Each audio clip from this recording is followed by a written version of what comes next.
টপিকটি ঝটপট দেখে নিন। আচ্ছা দর্শক বন্ধু, এই ধরনের একান্ন সংখ্যার দ্বারা যে কোনো সংখ্যা গুণ থাকলে আপনারা কিভাবে বের করবেন, আসুন কিভাবে করবেন দেখুন। এই যে 24টা রয়েছে, লাস্টে 24টা দিয়ে দিন। এবার কি করবেন, 24-এর অর্ধেক কত, 12, হয়ে গেল উত্তর। তারপরটা দেখুন, এখানে 36 হয়েছে, 36 লাস্টে দিয়ে দিন।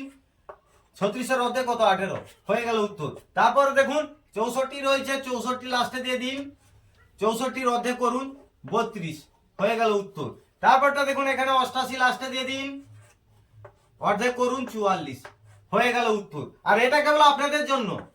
দেখি কে আমার মতো ঝটপট কচুবালা করতে পারে, অবশ্যই আমাকে কমেন্টে জানাবেন। আর এই ধরনের নিত্য নতুন টপিক দেখতে গেলে আমার চ্যানেলটি ফলো করুন, সাবস্ক্রাইব করে পাশে থাকুন। প্রত্যেকে ভালো থাকুন, ধন্যবাদ।